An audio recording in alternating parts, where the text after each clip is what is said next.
How opium destroyed China's greatest empire. Hey everyone! Tonight, we're drifting back to the twilight of one of the world's grandest civilizations. A land of jade and porcelain, of scholars and poets, of emperors who thought their dynasty would last as long as the mountains. We're going to Imperial China. Watch the gangplank. Bring the those chests Qing down Empire. carefully. We need more hands At over the here. exact Move the silks moment first. it began to unravel, Anyone coming through? Careful and with it that didn't chest. fall It's the to finest rebellion, Fujian. Watch or your plague, step on the gangplank. or invasion at first. We need 2 more hands It over fell here. to something We do much not require smaller, these items. much Your request softer, is denied. something Depart that now. burned sweetly in a pipe and promised Your offerings escape. are rejected. You may leave. Opium.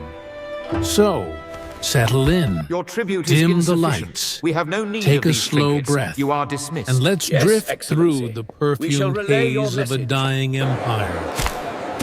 One undone not by armies or politics, but by its own appetite for oblivion. The Qing dynasty in the late 18th century was, on paper, Hurry now. unstoppable. The opium awaits the company ships. It ruled over a quarter of the Ensure world's every poppy population, is bled dry. stretched across deserts, jungles, and mountains, and called itself the Celestial Empire. To its emperors, China wasn't just a country, it was the civilized world.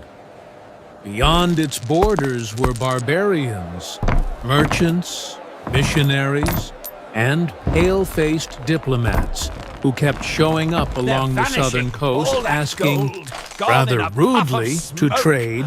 They This wanted is silk, unacceptable. they wanted porcelain, Where is it going? they wanted It's simply tea. vanishing. They are Europe's disappearing tea before our very obsession eyes. had gotten so bad by the 1700s The gold. It's that Britain's fading away. entire economy seemed By to my depend troth, on Where it. has it gone? We are There ruined. was just one problem. The Chinese didn't particularly want anything the British had to offer. They didn't need British textiles, and they weren't impressed by trinkets. As one Qing official reportedly said, "Our celestial empire possesses all things in abundance," which, translated into modern The English, brushwork on this means scroll perfectly "We're captures good. the master's touch. thanks. Indeed, So, the ink seems almost British alive silver in the flowed candlelight. east to This pay for passage on the nature Chinese of the tea, Tao is truly while almost profound. nothing Indeed, flowed the master's back. brushwork alone It was a conveys such one-way depth. trade, This passage on and the nature of London the Tao didn't like is that profound. at all. Yet, I Silver find Master Zhu's was commentary money, more enlightening. and watching it pour into Chinese coffers every year was like watching your bank account drain into someone else's teapot. So, naturally, the British came up with a solution that was both clever and catastrophically immoral.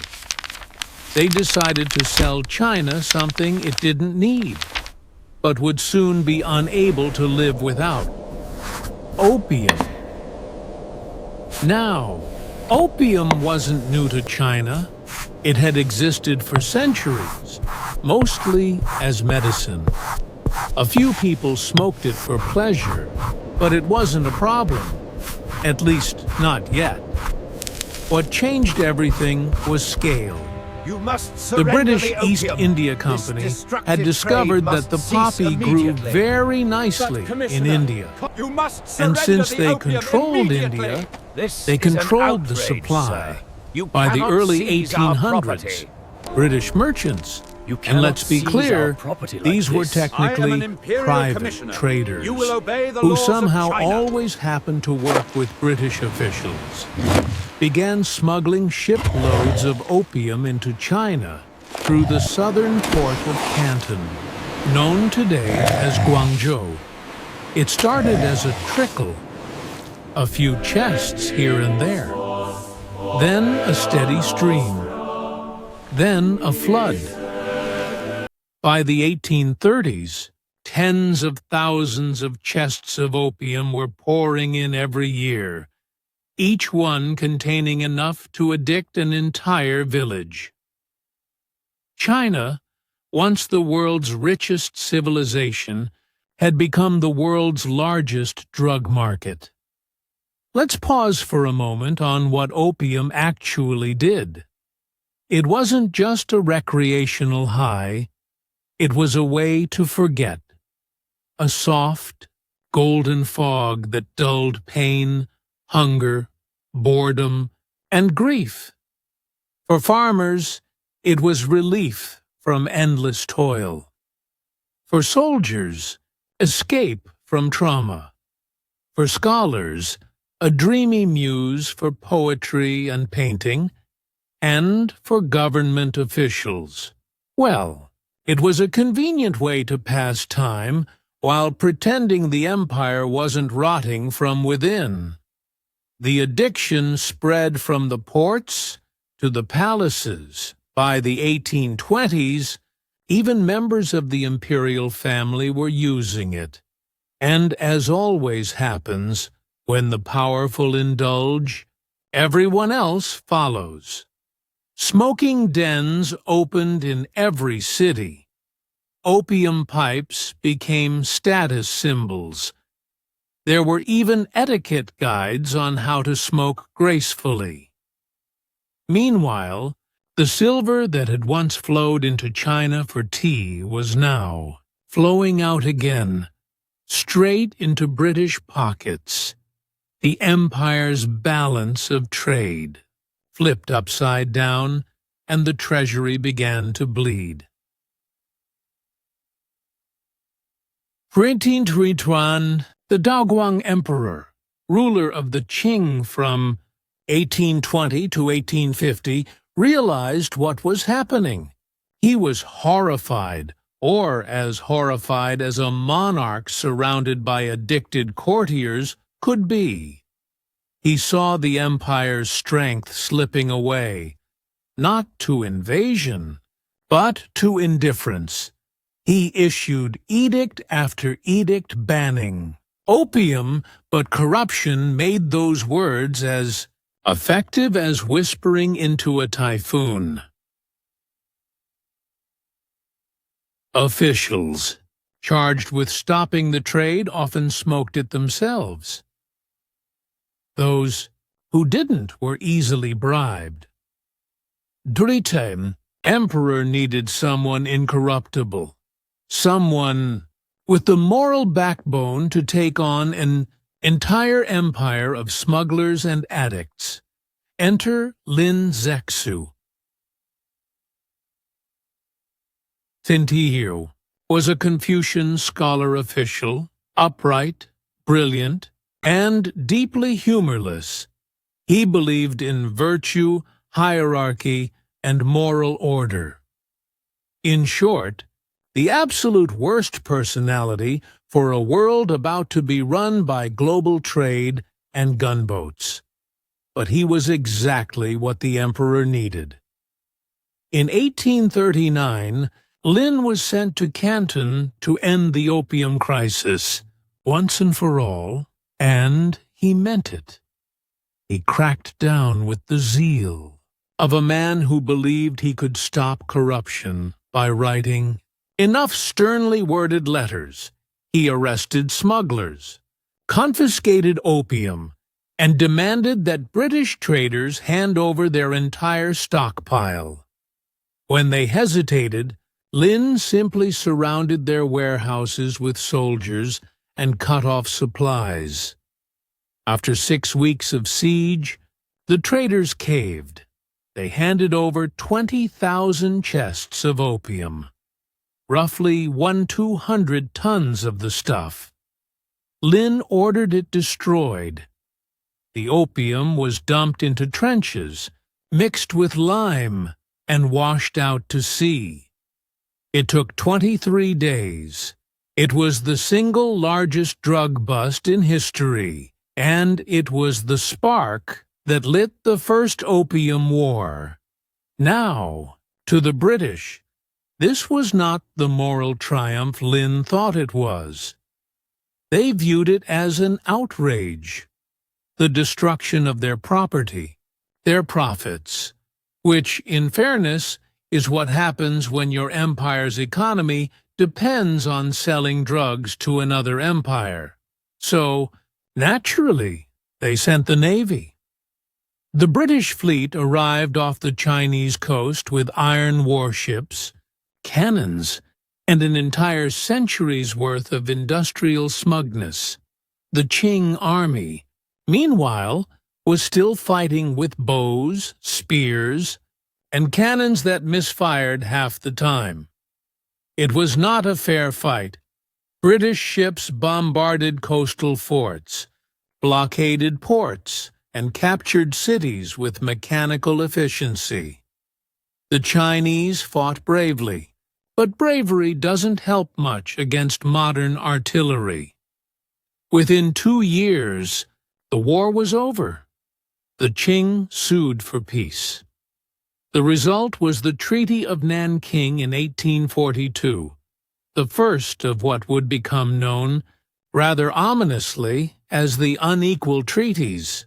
China was forced to pay enormous reparations, open its ports to British trade, and, most famously, hand over Hong Kong. And though the treaty technically didn't legalize opium, the trade quickly resumed anyway. Bigger than ever. Lin Zexu, who had tried to save his country's soul, was quietly dismissed.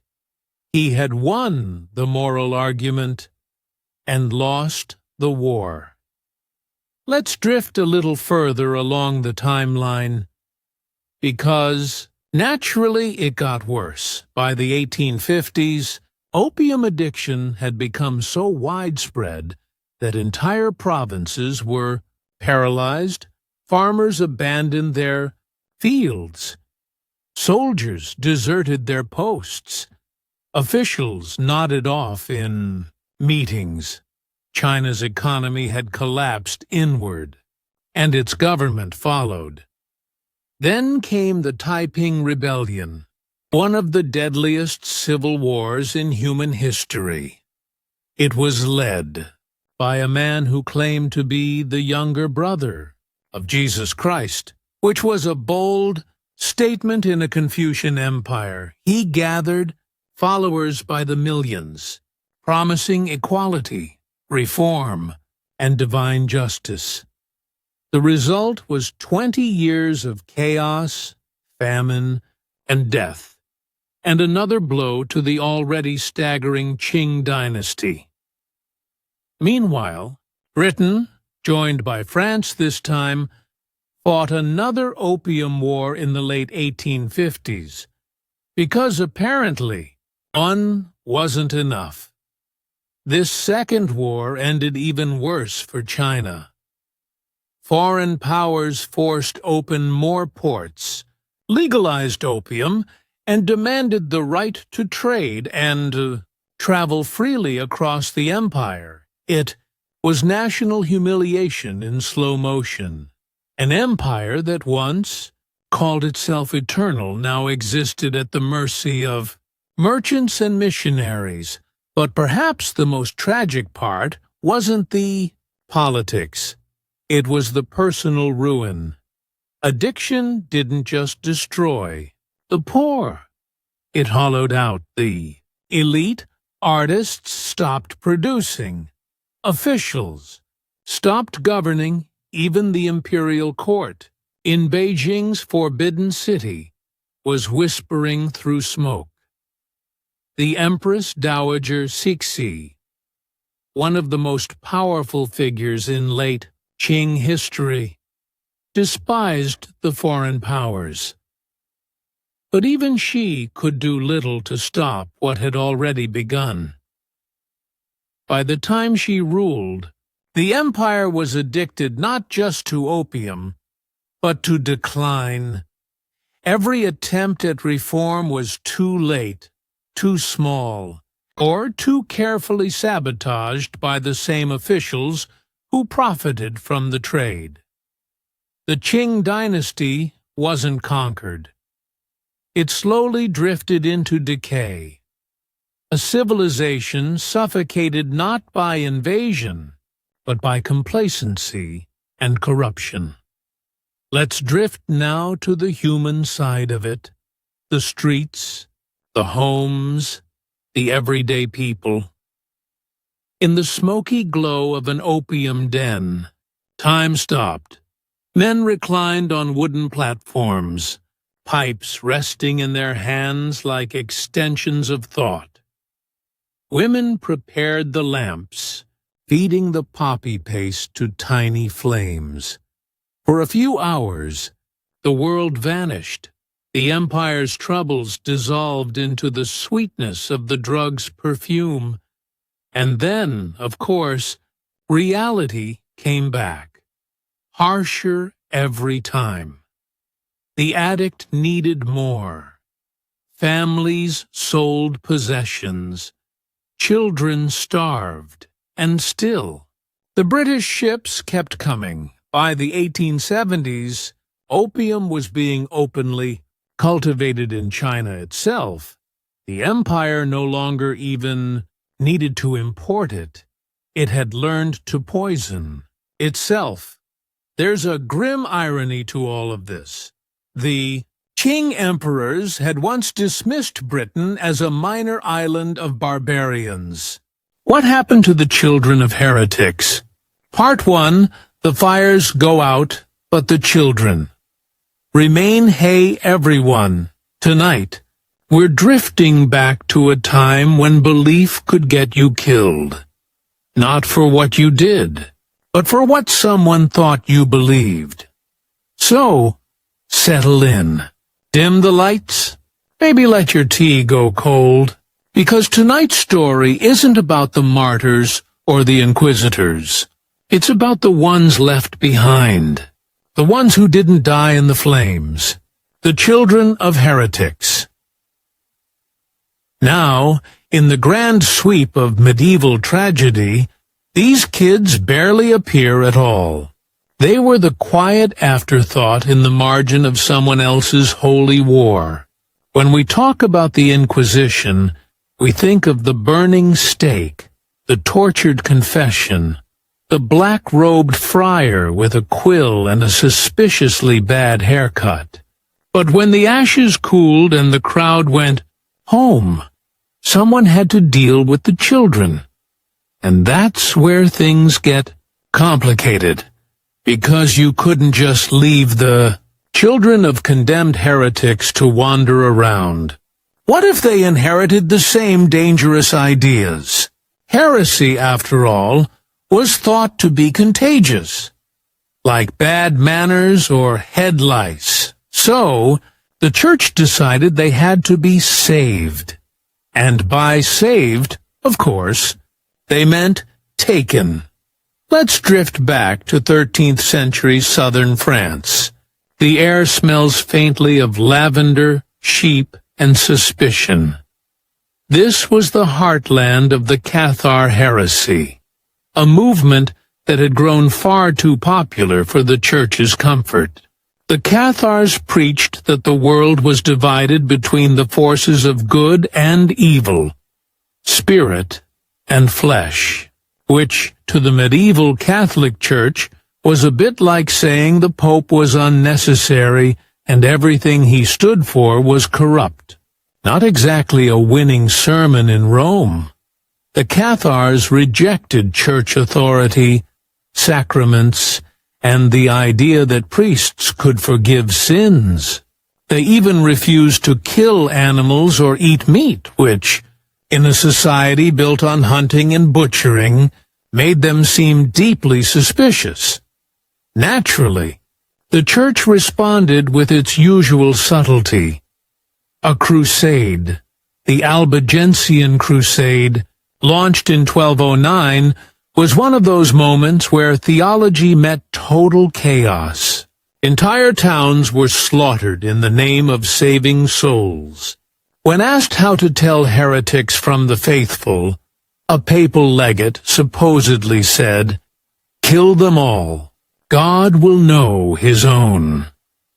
A phrase that really captures the customer service attitude of medieval religion. And when the killing was done, there were always survivors, women, infants, children who'd watched their parents executed for a belief they couldn't possibly understand. What happened to them? Officially, the policy was simple.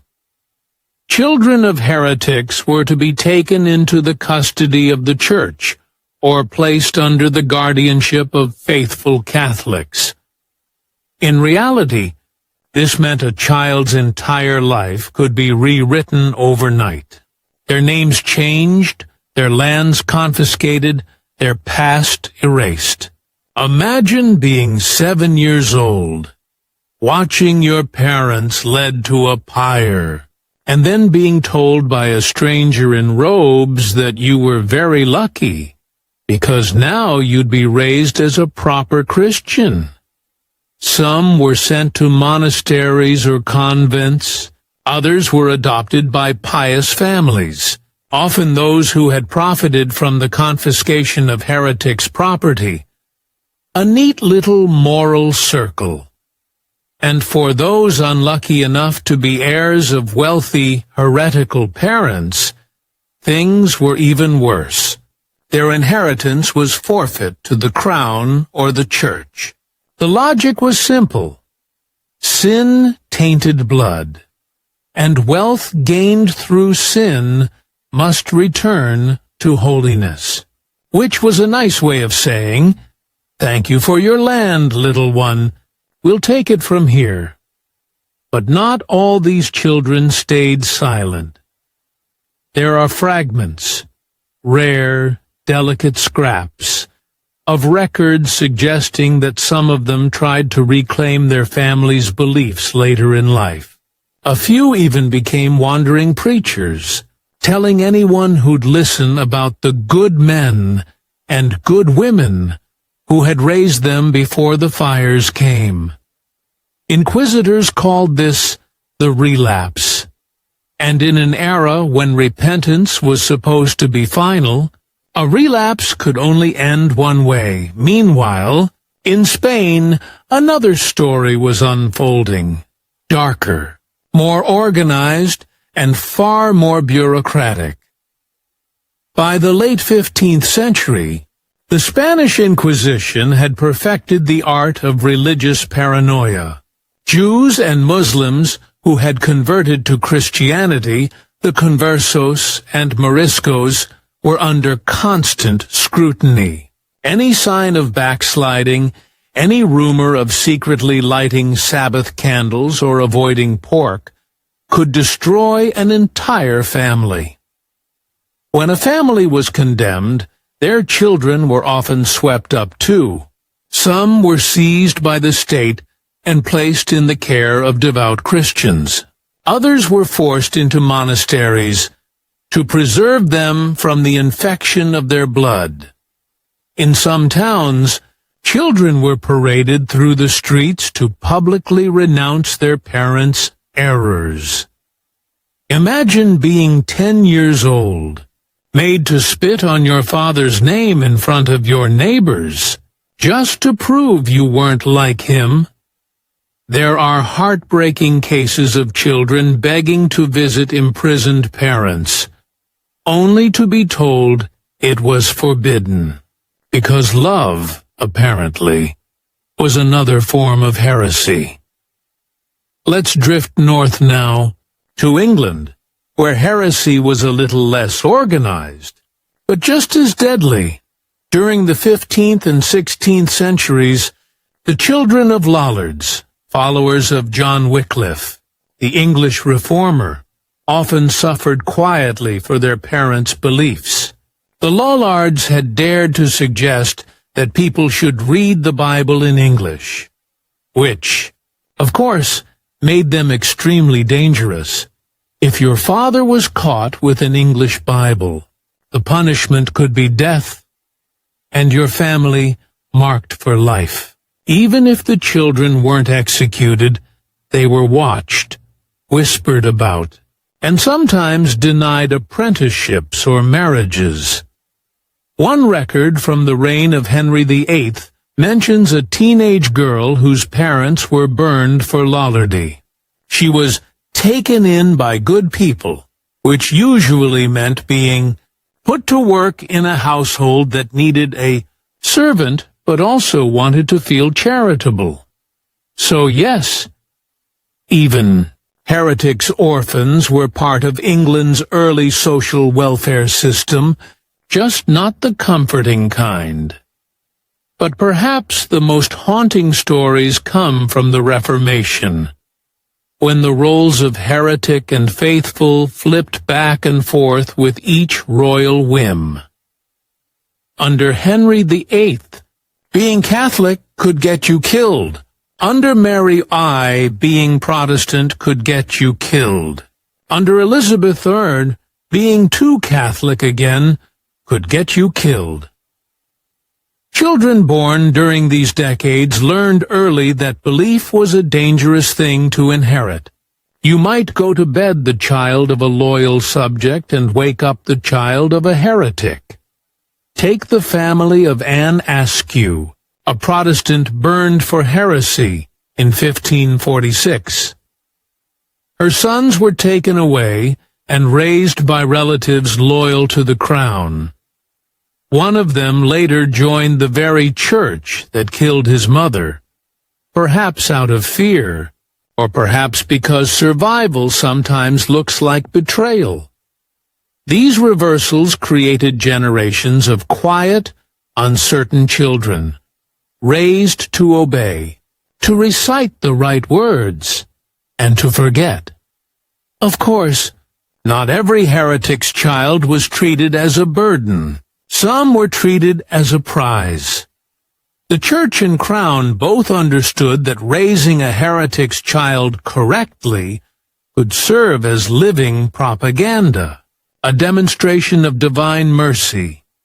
Look, even the devil's offspring can be saved. A famous example comes from Italy in the 16th century, where a Jewish boy named Edgardo Mortara was secretly baptized by his family's Christian servant. When the church discovered it, they declared him legally Christian and took him from his parents. Despite their desperate protests, Edgardo was raised in a monastery and became a priest, insisting later in life that his kidnapping was the will of God. His parents died without ever seeing him again. That was 1858, not the Middle Ages, but it shows how the mindset lingered, the idea that faith could override family. That salvation was more important than love. And yet, across centuries of these small tragedies, a strange pattern emerges. The children of heretics rarely became leaders or saints or heroes. Most simply vanished into the background of history, folded into convents, orphanages, or quiet anonymity. They grew up, married, and lived ordinary lives, haunted perhaps by a faint memory of something forbidden whispered at bedtime. A few became inquisitors themselves, which, psychologically speaking, makes a lot of sense. When you've grown up on the wrong side of belief, sometimes the safest place to stand is on the other side of the fire. But the true legacy of these forgotten children might not be in who they became, but in what they represented. They were the living proof that faith could be hereditary and dangerous. The Church's obsession with their souls reveals how terrified medieval society was of the idea that doubt could spread through bloodlines, and that fear, the fear of inherited unbelief, shaped centuries of law, education, and control. Even into the Enlightenment, governments kept track of families with suspect ancestry. Inquisition archives in Spain and Portugal continued to note the descendants of converted Jews and Muslims well into the 18th century, as if spiritual impurity could skip a generation like a curse. It's strange to think about, but some modern Spaniards and Portuguese families still carry the surnames that inquisitors once used to mark new Christians. The children of heretics, grown up and forgotten, but still faintly visible centuries later. Let's pause here, take a slow breath, and let the fires die down. In the next part, we'll drift deeper into how heresy shaped families, how belief became a crime of inheritance, and how children learned to live under the shadow of their parents' ashes. Because if history teaches us anything, it's that belief is rarely just about faith. It's about who you're allowed to love, and who the world allows you to remember. What did people smell like in the Middle Ages? Hey everyone! Tonight, we're drifting back to a time before deodorant, before plumbing, and before the faintest concept of a refreshing body wash with notes of citrus and sandalwood. We're going back to the Middle Ages, when scent wasn't just a passing sensory experience. It was a lifestyle. So, go ahead and settle in. Dim the lights. Let your modern, hygienic self relax into the comforting knowledge that no matter how bad your laundry pile looks right now, it's still nothing compared to what we're about to explore. Because tonight, we're asking a question most medieval historians don't really want to visualize for too long. What did people smell like in the Middle Ages? And the answer, well, depends on who you were, where you lived, and how often you found yourself near a puddle. Let's start gently with medieval Europe, roughly between the 11th and 15th centuries. If you were to step into a bustling town like Paris or London around the year 1300, the first thing that would greet you, apart from the sound of horses, bells, and a distant monk mumbling in Latin, would be the smell. It's often said that medieval cities reeked, and, yes, that's fair, but it wasn't all filth and sewage. It was layers, a bouquet of aromas, some terrible, some oddly comforting.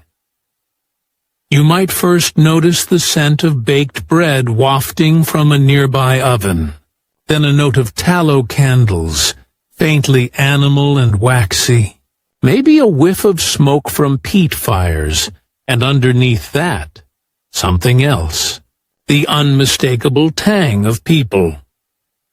People who had never heard of soap made with lavender. People whose bath water might be shared among 6 family members and the occasional duck. And yet, they weren't always as filthy as we imagine. Let's start with a pleasant surprise. Contrary to the popular myth, medieval people actually liked being clean. They just had limited tools. Public bathhouses were common in cities across Europe, from Paris to Prague to London. These were often cheerful, communal places where people bathed, gossiped, and sometimes, yes, conducted business of a less than purely hygienic nature. But for a few glorious centuries, bathing was seen as both healthy and civilized. Kings bathed, merchants bathed, monks bathed, though reluctantly and usually under protest. The problem wasn't the desire to be clean, it was the water. Water was rarely clean itself. Bathing too often, doctors warned, could open the pores and let in disease. And because medieval people loved nothing more than following bad medical advice, many took this as gospel, So, while they liked the idea of cleanliness, they also believed that too much washing could actually kill you, which is one way to stay consistent. If you were rich, however, your personal smellscape was entirely different. Take, for example, Eleanor of Aquitaine, Queen of both France and England at different points, and one of the most influential women of the 12th century. Eleanor's world was filled with the scent of imported oils, rose water, and herbs, rosemary, sage, and thyme. Royal and noble women had entire wardrobes of fragrance. They perfumed their gloves, their hair, even the hems of their gowns. When Queen Isabella of Castile met ambassadors, it was said her robes carried the scent of orange blossom all the way across the hall, which, given that medieval halls were often full of dogs, soot, and armored men, is quite the achievement. Perfume, however, was not about masking personal odor. It was about status. If you smelled of spice, musk, or rose, it meant you were wealthy enough to afford it. And, more importantly, wealthy enough to not need to work outdoors. The poor smelled of life itself, sweat, soil, tallow, and smoke. The rich smelled of imported commodities, and both considered the other's odor suspicious. But what about the average person? Say, a peasant farmer around 1350. Well, he or she didn't bathe often, but they did wash. Face, hands, and feet, usually daily. Linen shirts and underclothes were also changed fairly often, because linen absorbed sweat and could be boiled clean, one of the few advantages of medieval fashion being constructed mostly from scratchy rectangles. But still, a medieval peasant's aroma was a combination of their environment. The smell of livestock, open fires, and the general outdoorsy tang of manual labor. It wasn't necessarily disgusting, just earthy. Modern historians who've studied peasant inventories and accounts describe it as smelling of human proximity, which is a polite way of saying everyone smelled like each other. Let's drift over to the Middle Age's great contradiction, monasteries. If anyone was going to smell clean, you'd expect it to be the monks. They had order, routine, and access to water. But no. Most monastic rules explicitly discouraged bathing. The Rule of Saint Benedict, written in the 6th century and still influential 1,000 years later, declared that monks should only bathe if it was absolutely necessary, as in, if you were dying or possibly decomposing. Still, many monastic communities bent the rules a bit. Abbeys often had running water systems, not for bathing, but for drinking and cooking. And while bathing wasn't a regular event, monks did wash their hands and faces frequently, particularly before meals and prayers. So a monk might smell faintly of ink, wool, wax, and damp stone. The medieval equivalent of office air. It wasn't luxurious, but it wasn't unbearable either. Now, cities, on the other hand, were a different story. If you ever time travel to medieval London, here's some advice. Breathe through your sleeve. Street sanitation was a work in progress, in the sense that it was mostly theoretical. people threw waste, both household and human, into open gutters, tanners soaked animal hides in vats of urine, butchers dumped offal straight into the street, and somehow, through all this, the smell of freshly baked pies still managed to drift through the air. So yes, the city smelled awful, but not uniformly awful. It was a patchwork, part foul, part fragrant, depending on which alley you turned down, and medieval people noticed it too. They weren't immune. They complained about the stinking lanes, wrote petitions about the filth of the butchers, and tried, with varying degrees of success, to make their town smell just a little bit less like despair. Let's not forget about body odor itself, the personal bouquet that no amount of rose water could completely erase. Medieval people certainly noticed smells. They associated scent with morality. A good smell meant virtue, purity, even holiness. A bad one? Sin, disease, and corruption. So, naturally, the saints were said to give off pleasant aromas, a phenomenon actually recorded in some canonization documents. When a saint's tomb was opened, and a sweet fragrance filled the air, it was seen as divine confirmation. No one questioned the ventilation. In contrast, criminals and heretics were assumed to smell bad even while alive. One chronicler described a heretic's odor as foul as the pit from whence he came, which is both theological and descriptive. The moral of the story: if you wanted to be considered holy, smelling nice helped, or at least smelling less awful than average. But let's take a moment to look at medieval medicine. Because, of course, they made it worse.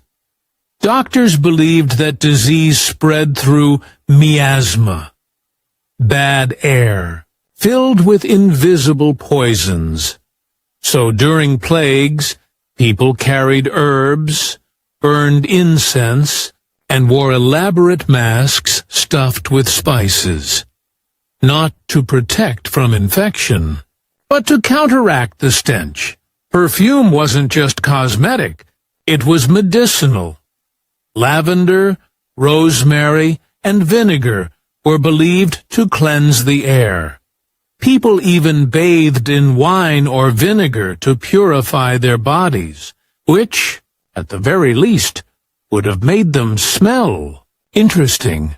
Some royal physicians advised their patients to hold oranges studded with cloves under their noses in public. Others suggested carrying perfumed sachets filled with dried flowers. So, if you imagine medieval nobles walking around clutching oranges like scented emotional support fruit, you wouldn't be far off. Of course, not all odors were bad. Homes were often scented naturally by what they were built from: oak, lime plaster, and thatch.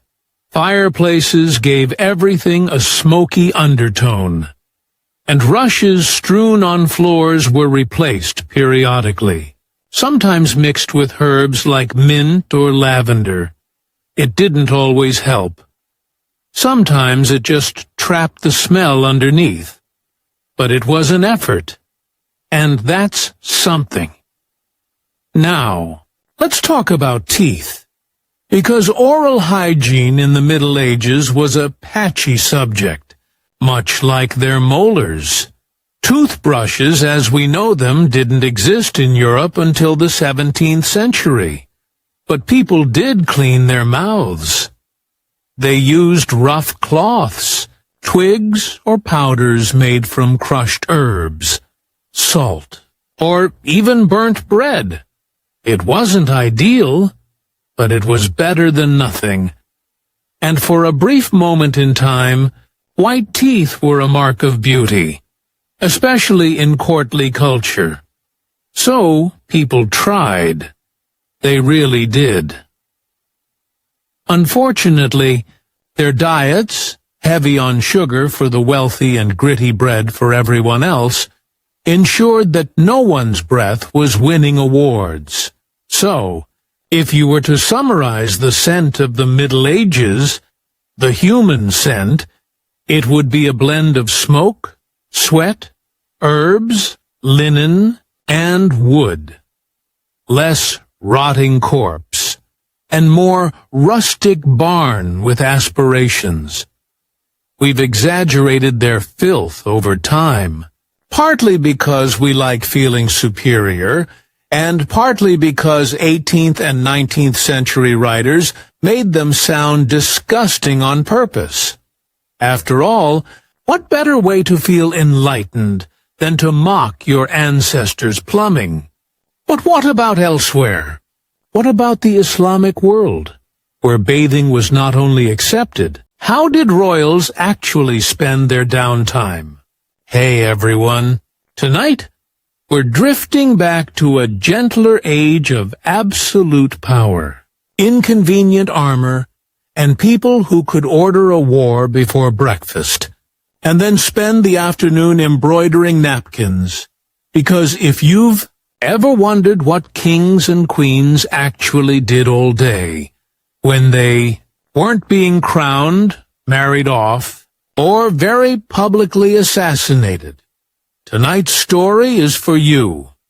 So, go ahead and settle in. Dim the lights. Let your phone slide into Do Not Disturb, and take a deep breath. We're going to wander through castles and palaces, across centuries of royal leisure, and find out what passed for fun when you had an entire continent at your disposal and absolutely nothing better to do. This is How Did Royals Actually Spend Their Downtime? Let's begin where all good royal stories begin, with a monarch who definitely took relaxation a little too seriously. Meet King Louis XIV of France, the Sun King himself. A man who spent over 70 years ruling, dancing, and occasionally pretending to work. Louis believed that every moment of his life was a performance, and Versailles was his stage. From dawn to dusk, he was surrounded by courtiers eager to witness even the smallest royal action. He was watched as he woke up, dressed, prayed, and ate breakfast. But when the official ceremonies were done, when the ministers had bowed their last bow, Louis's downtime began, and, naturally, it still involved being admired. He adored music and theater, commissioning elaborate ballets where he often starred. He played Apollo, the sun god. Because of course he did. Even his hobbies had supporting casts. He rehearsed, danced, and preened with the intensity of a Broadway lead, except his audience couldn't leave without permission. Versailles itself became a monument to structured. Leisure gardens perfectly, symmetrical, meals timed like clockwork, and if the king wanted to relax by watching fountains spray water in unison to music, hundreds of servants made it happen. Louis XIV's version of me time was having a 20-minute walk, while 40 violinists followed him. But let's drift back to the continent, to Spain, where royalty preferred something a little more cerebral, and occasionally more depressing, Philip II, the famously gloomy king who ruled during the late 16th century, enjoyed solitude. His idea of a good time was cataloging relics and designing the perfect monastery palace hybrid. El Escorial.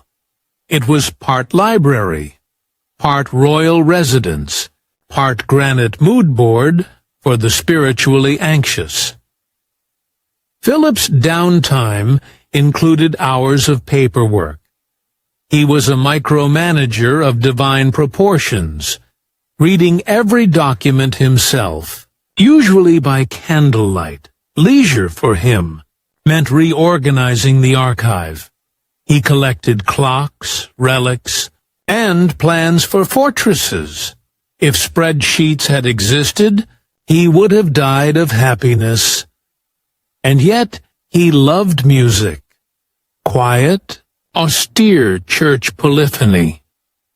He sometimes played the organ alone at night, while courtiers stood in the shadows, unsure if they were supposed to clap.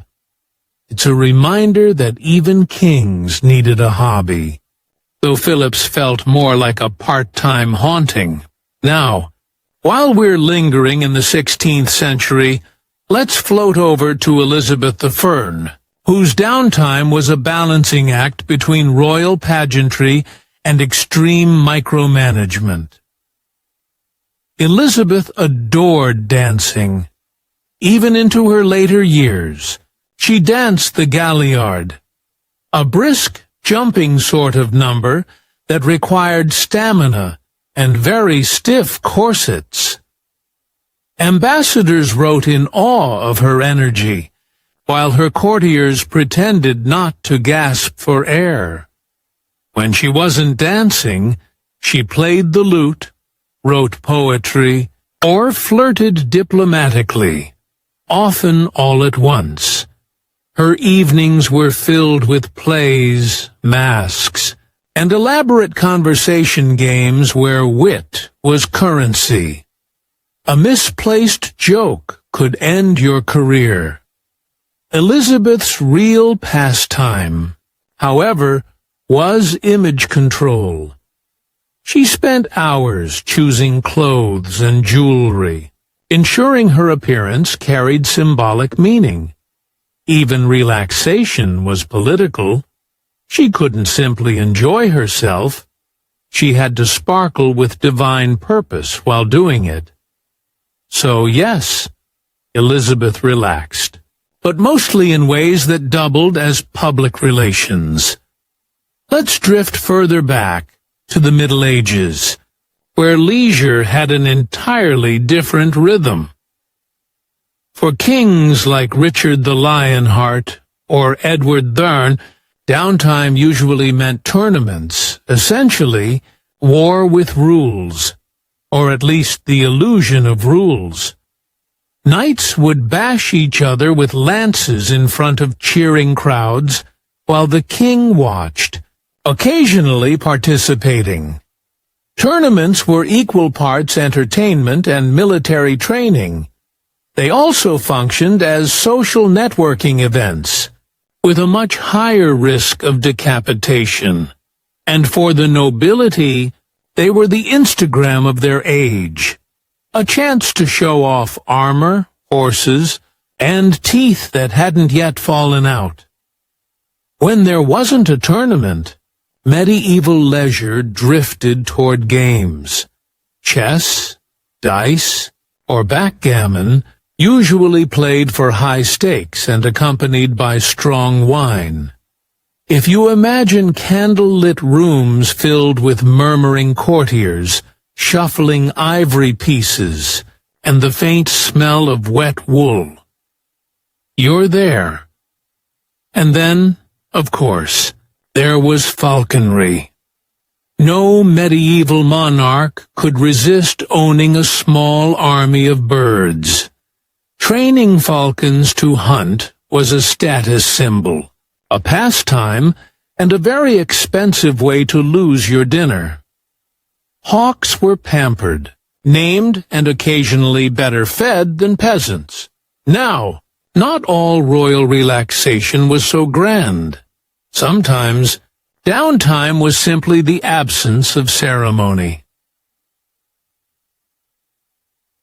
Charles V, Holy Roman Emperor in the 16th century, famously retired to a monastery after ruling half of Europe.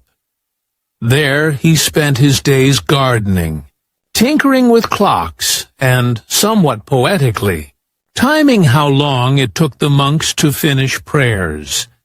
He also tried to synchronize the chiming of his numerous clocks, an impossible task that drove him mildly insane. It's hard not to see the metaphor. The emperor who once ruled time itself, defeated by his own timepieces. Still, in retirement, he found a kind of peace. His hobbies were simple, repetitive, and quiet. Perfect for the man who had once commanded armies. Sometimes, after decades of grandeur, leisure meant finally being left alone. Of course, we can't talk about royal pastimes without mentioning food. Banquets were not daily affairs. They were events, entire evenings devoted to showing off wealth and tolerance for indigestion. A medieval feast could stretch for hours, with course after course of roasted meats, pastries, and something unidentifiable in aspect. Kings didn't cook, of course, but they did enjoy the performance of eating, watching servants present dishes carved into symbolic shapes. Peacocks, lions, even castles was a kind of visual hobby. Charles VI of France, for instance, loved spectacles so much that he once insisted on being part of a masquerade himself. The event ended with several courtiers catching fire. Naturally, it was called the Ball of the Burning Men. Not the most relaxing evening, but certainly memorable. Royal dining wasn't just about nourishment. It was theater. Forks were optional, manners optionaler, and afterward came digestive leisure, lute music, gossip, and occasionally mild poisoning. Let's step away from Europe for a moment and drift east, to the courts of Byzantium, where imperial leisure took on a slightly more divine tone. The Byzantine emperors of Constantinople treated relaxation as an extension of ceremony. Hunting, games, and banquets all happened under golden mosaics and watchful saints. Even a walk in the garden felt like a liturgy. One emperor, Constantine VII, wrote an entire manual on court ceremonies, including how to entertain foreign ambassadors. He described mechanical lions that roared, golden trees that shimmered, and jeweled birds that sang, powered by hidden machinery. It was essentially a 10th century animatronic. Display, downtime for him, was inventing robots that made guests uncomfortable. Across the continent, leisure had many faces, but one thing stayed constant. Royals could never entirely relax. Even when they were playing, they were performing. Take Catherine the Great of Russia. She loved theater, literature, and elaborate correspondence. In her free hours, she read voraciously, wrote plays, and occasionally reorganized the Russian legal system, as one does. Her leisure was productive.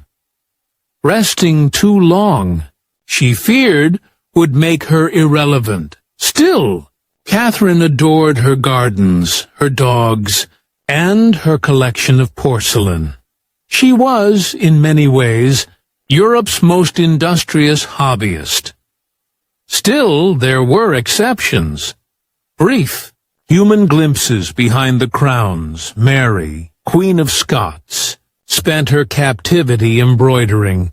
Dozens of tapestries survived, many stitched with secret messages and bitter humor. For a woman once surrounded by courtiers, the needle became her last act of control. Louis XVI built locks and keys in his spare time. Literal ones, for doors. He found metalwork soothing. There's something almost tragic about it. The King of France, tinkering quietly with locks, while his country prepared to remove him from all of them permanently. And Marie Antoinette, famously frivolous, preferred gardening. At her model village in Versailles, she milked cows, planted flowers, and pretended to live a simple rural life. The illusion comforted her, at least until it didn't. Let's drift onward to the next stretch of royal pastimes. From the delicate art of 18th-century salons to the eccentric hobbies of the Victorians, when leisure became industrialized, mechanized, and occasionally ridiculous. But for now, take a slow breath. Imagine candlelight glinting off gold leaf, the murmur of lutes, and the faint rustle of velvet sleeves. Because we're only halfway through the royal evening. The mess no one wanted, hey everyone. Tonight, we're drifting back to a rather unpleasant corner of history. So if you're settling into bed, maybe light a candle. Or don't. Because if you were living in medieval Europe, candles were often made of animal fat and smelled faintly like disappointment. Anyway, tonight, we're talking about something most history books prefer to glide past. The aftermath of execution. We know who swung the axe, who built the scaffold, who wrote the royal warrant. But rarely does anyone ask the obvious, very human question, once the head rolled, who cleaned up? It's a topic so routinely ignored that even chroniclers, who could write at length about the king's dinner menu, usually skipped straight from the prisoner was executed to and then everyone went home. But someone had to do something with the head and the body and, well, everything else.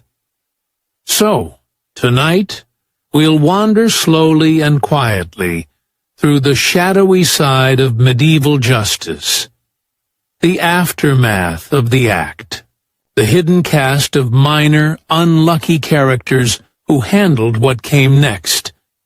This won't be gruesome. We're not going for that. Think of it more like a documentary whispered at 2 a.m, where we gently consider the logistics of death in a world before mops, gloves, or workplace safety laws. Let's begin with the most famous figure in this operation, the executioner himself. We've built him up in our cultural imagination as this stoic, hooded man standing silently beside the block. But in reality, he was usually just a municipal employee with a very strange job description. In many European towns, the executioner, or Scharfrichter in German, wasn't just in charge of killing people, he was also responsible for the entire process. That included preparing the site, performing the act, and, crucially, cleaning it up afterward, which means that, yes, the same man who chopped off a thief's hand in the morning might be seen that afternoon carefully washing the town scaffold with buckets of lye and sand, humming quietly to himself, because who else was going to do it? No one wanted to touch an execution site. It was considered polluted, a place of spiritual defilement. The executioner, already regarded as untouchable, was the only one socially low enough and legally bound enough to handle it. And so he did. In most medieval cities, the executioner had a full toolkit, not just the axe or sword or rope, but also barrels of lime for quick decomposition, cloths for wiping down the block, and sometimes even sawdust to soak up, the byproducts of his labor. Contemporary records show that he was often given money for cleaning materials, soap, vinegar, and, rather cryptically, 2 buckets of ashes. These ashes were likely used as a primitive disinfectant, harsh and alkaline, but effective enough to clean a block before the next unfortunate client arrived. It's oddly bureaucratic. When you think about it, cities kept receipts for these things. One 16th century account book from Nuremberg lists a payment to the city's executioner for cleaning the execution yard and removing the blood. It's recorded right between a payment to the town baker and another for repairing the bell tower. Medieval life, in all its chaos, had paperwork for everything. But even the executioner had his limits. After certain types of punishments, especially hangings or public dismemberments, he would sometimes call in help. Who would that be? Well, usually the town's scavenger, nightman, or gong farmer. These were the sanitation workers of the pre-modern world, men whose normal job was to empty latrines, carry away waste, and clean streets after markets. So, naturally, when a human body became part of that waste, the job fell to them. They were paid little, shunned by everyone, and forced to live outside the city walls. But they were indispensable. Someone had to deal with the aftermath of humanity, whether it came from chamber pots or execution scaffolds. Now, one might wonder, why didn't they just bury the remains where they fell? Well, sometimes they did, especially for common criminals. Bodies were buried in unconsecrated ground nearby, often in a small patch of land called the executioner's field. This was the medieval version of a waste site, an open area where bodies were dumped, burned, or buried together. But that was only after they'd been displayed, because, of course, medieval justice wasn't content with killing. It wanted a show. The entire point of execution was to demonstrate royal authority, so bodies were often left hanging in public for days, weeks, or even months. Crows would gather. Dogs would circle. Children would dare each other to get closer. And when the display finally ended, it was the executioner, or his assistants, who took down the remains. They were not buried in any dignified way. Usually, the bones were carted out to the edge of town and buried shallowly. Without markers, sometimes they were simply burned, especially if plague or superstition made people nervous. The ashes were scattered, or, in some cases, mixed with lime and buried under fresh earth. No ceremony, No final words, just another day at the office for the man with the shovel. And speaking of shovels, there's something rather telling about how carefully cities didn't want to deal with this work. In some places, like 15th century France, there were laws that forbade respectable citizens from helping clean up executions, even if they wanted to. Touching the blood of a condemned man was believed to bring spiritual contamination. Ironically, though, that same blood was sometimes considered magical. People would secretly collect it, believing it could cure illness or epilepsy. So you can imagine the scene. The executioner trying to mop up the scaffold, while a small crowd of hopeful onlookers quietly dipped rags into the puddle. Human superstition at its most contradictory. The same contradictions appear everywhere in the records. Executioners were feared, hated and avoided, but also needed.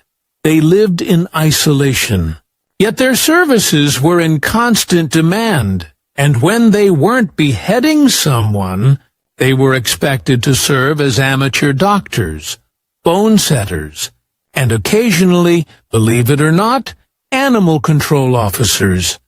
In some German towns, the executioner was even responsible for killing stray dogs, a task so mundane it almost made decapitation look glamorous by comparison.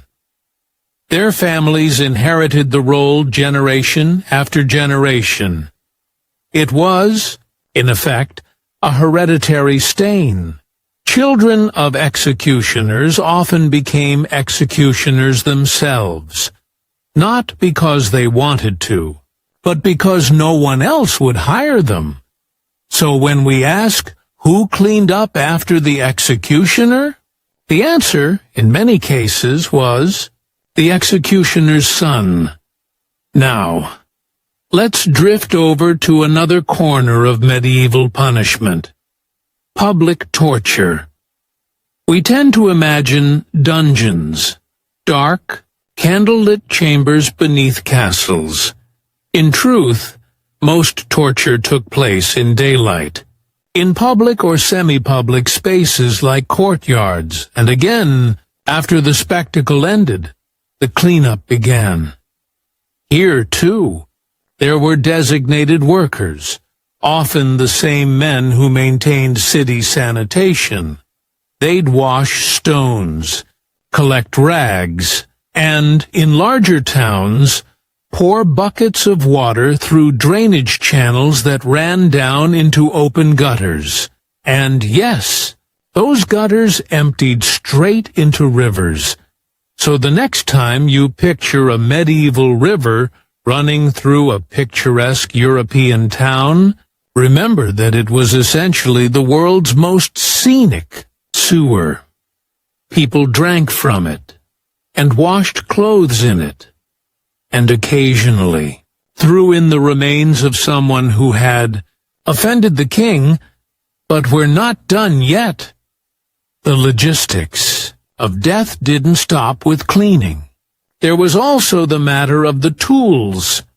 Executioners were expected to maintain their instruments personally. That meant sharpening axes, oiling swords, and, importantly, cleaning them afterward. One executioner's manual from 17th century France describes a meticulous post-execution routine. The blade was to be washed in vinegar and wiped with ash before being oiled and stored. It's a strangely domestic image, like cleaning kitchen utensils after dinner, except the dinner had been someone's uncle. These manuals also recommended practicing regularly, either on animals or dummies, to keep the wrist steady. Imagine that. Somewhere in the quiet outskirts of town, a man carefully swinging a sword at a bale of straw, preparing for his next royal appointment. And after all that, he still had to mop. But perhaps the most telling thing about all this isn't the gruesome detail. It's how routine it was. The system was built to produce death efficiently, and to erase it just as efficiently afterward. The same way modern cities have street sweepers, medieval towns had people whose job was to sweep away the traces of justice. The difference is simply what counted as waste.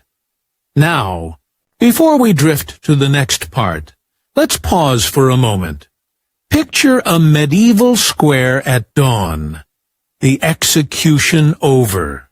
The crowd gone. The scaffold stands alone, silent. A few ravens pick at the straw. And somewhere nearby, the executioner's apprentice appears with a wooden bucket and a worn cloth, going about his work as though it were any other trade. It's a strangely peaceful image. In its way, a society at rest again, the spectacle complete, order restored, and the unpleasant details neatly washed away by the lowest hands on the ladder. If we peer closer, through centuries of jeweled leisure, a pattern appears. Royal downtime was rarely private. It existed in full view of servants, courtiers, and chroniclers. Even solitude had an audience. Every hunt, every dance, every quiet moment with a book became a statement of power, proof that they could afford to waste time. In societies where peasants worked from dawn till dusk, a king lounging in a silk robe was political theater. Leisure, in other words, was luxury weaponized. Before the graveyards, where the dead once slept, hey everyone, tonight we're drifting back to a time when death didn't come with a headstone, or a plot, or even much of a plan. Before cemeteries were fenced off and tidily mapped, before priests in black robes murmured Latin over rows of identical crosses, death was something that simply stayed with you, in your home, under your feet, sometimes literally in the walls. So, if you're tucked in, lights dim, and mind ready to wander a little, let's float back to the early Middle Ages, a time when your ancestors had no idea what to do with a body once it stopped being useful. Let's begin around the 5th century, that pleasant historical blur right after the fall of Rome, when Europe was more of a suggestion than a continent. Life was rough, short, and confusing. And death? Well, it was everywhere. Disease, childbirth, bad cheese, slightly pointy sticks. The medieval world was full of efficient ways to die. But what's fascinating is that, for a long time, no one really had a system for where to put all those bodies. You'd think they'd at least pick a field and stick with it. They didn't. Family plots. Literally, for most early medieval people, let's say, the 6th or 7th centuries, burial was a family matter, quite literally. You buried your dead where you lived, because there wasn't anywhere else. If you were a peasant, you might dig a shallow pit at the edge of your garden, lay your relative down, and mark the spot with a rock or a stick. There was no marble, no monument, sometimes not even a shroud, just a body, a hole, and the vague hope it wouldn't be dug up by dogs, and yes, the smell was a problem. Archaeologists have found village, remains were small home, burial pits were only a few meters from cooking, fires.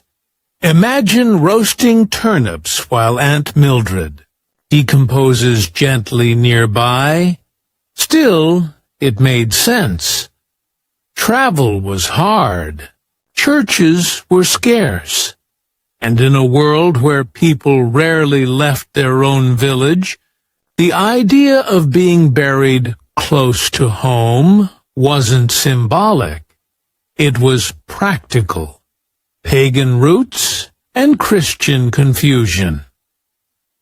Before Christianity swept through Europe, treated von Taudrintwarn, burial traditions were a delightful mess. Germans, Celts, and Norse all had different customs. Some burned their dead. Others buried them with weapons, jewelry, or livestock. Occasionally, all three at once. Because, of course, they did. Then Christianity arrived, softly at first, then with increasing insistence, and brought along the idea that graves should be blessed, that the ground itself mattered, that you couldn't just bury Uncle Osric anywhere. Only there was a problem. There weren't nearly enough churches to bless all that ground. So people improvised. For a while, families buried loved ones near holy wells or shrines, or even next to sacred trees. It was sort of like saying, God probably approves of this general area. But as the church gained control, it began to frown on that. Local bishops wanted the dead close, ideally near churches, where they could be watched, prayed over, and, occasionally, taxed. Thus began one of the slowest bureaucratic shifts in human history. The long migration of corpses from backyards to churchyards. The churchyard craze begins by the 9th century. Things had started to settle. Every respectable village wanted a church, and every church wanted a graveyard. After all, death brought people, and people brought donations. Burial became a community event. You weren't just being put in the ground. You were joining the eternal neighborhood, right next to your neighbors, and possibly on top of them. Because here's the thing. Medieval churchyards were tiny, and people died a lot. So graves were reused constantly. After a few years, sometimes as little as 7, a grave would be quietly dug up again. The bones were moved to a communal ossuary or charnel pit, and a new tenant took the space. The result was an endlessly recycled layer cake of human remains, a sort of organic, centuries-long game of Tetris. Sometimes nobles disappeared to avoid debts or scandals. A conveniently lost-at-sea baron might reappear in another kingdom under a different name. enjoying a suspiciously familiar income. Others, weary of court life, joined monasteries and lived out their days in quiet anonymity. It wasn't uncommon for kings to abdicate and vanish into religious houses. Henry II of Germany, for example, ended up a saint. Others weren't so lucky. Some were found, dragged back, and reminded that disappearing was a luxury only tolerated for holy reasons. Now, if you've ever visited a medieval church and seen a small stone building beside it that looks suspiciously windowless, that was likely the charnel house. When graves filled up, the bones were exhumed and neatly stacked there. Femurs on one side, skulls on the other. Everything quite organized, which is arguably more than can be said for the living population. It wasn't meant to be creepy. Bones were considered sacred. They were proof of the body's existence, awaiting resurrection. So, stacking them like logs was simply efficient. Monks sometimes decorated the walls with them, forming tidy geometric patterns. It was, in its own way, beautiful and profoundly unsettling. By the 11th century, the churchyards were overflowing. Urban areas were particularly grim. In London, Paris, and other growing towns, the stench of decaying bodies was so thick that people wrote about it in complaint letters. Picture it. Medieval citizens politely informing city councils that the air of the cemetery hath become offensive. Paris naturally went above and beyond. The famous Cemetery of the Innocents became a massive, festering pile of humanity, so overstuffed that bodies literally pushed through the walls into nearby streets. The smell was legendary. Perfume was invented largely to deal with it. Eventually, Paris began transferring old bones into underground quarries, what we now call the catacombs. But that wouldn't happen for centuries.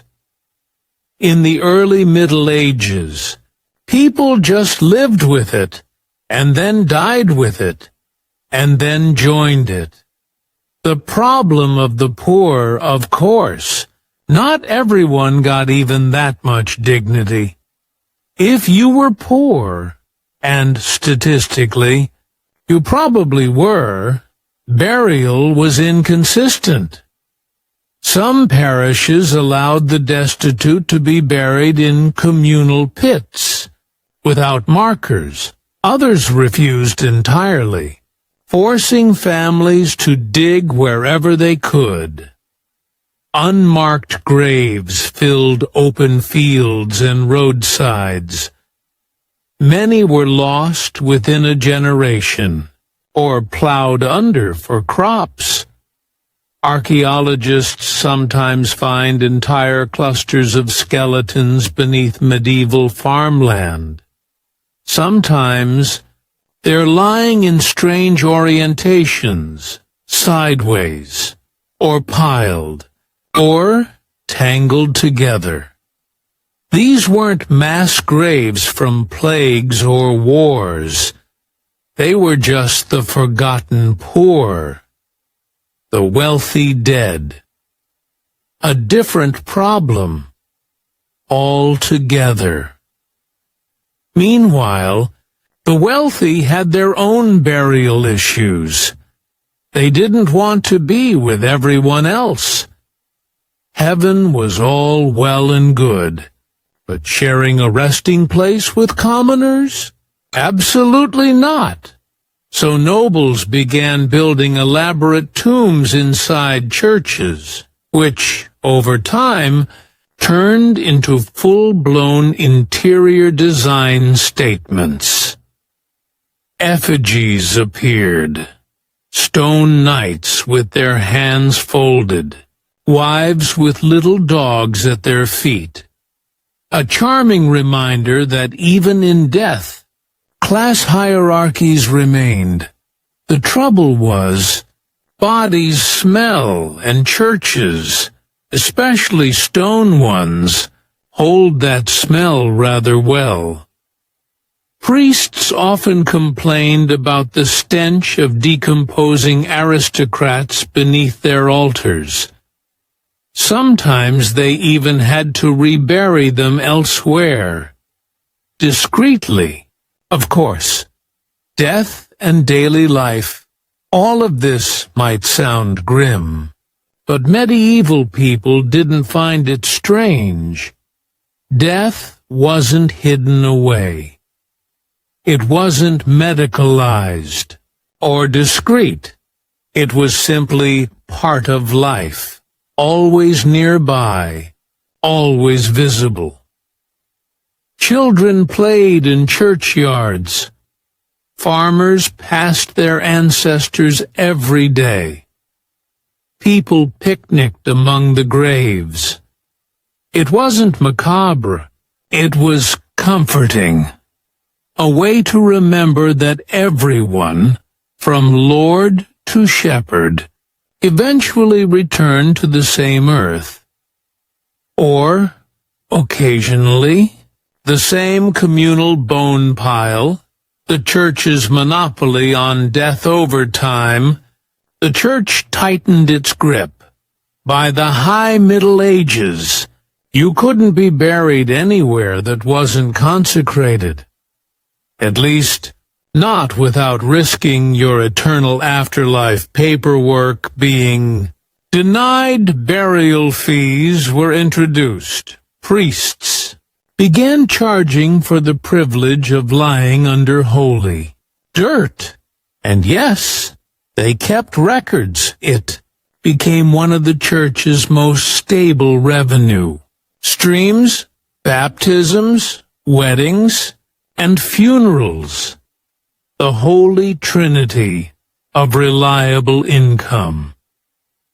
If you wanted your soul to be safe, you paid, and if you couldn't pay, well, there were always the outer edges of the churchyard, the spiritual equivalent of the cheap seats.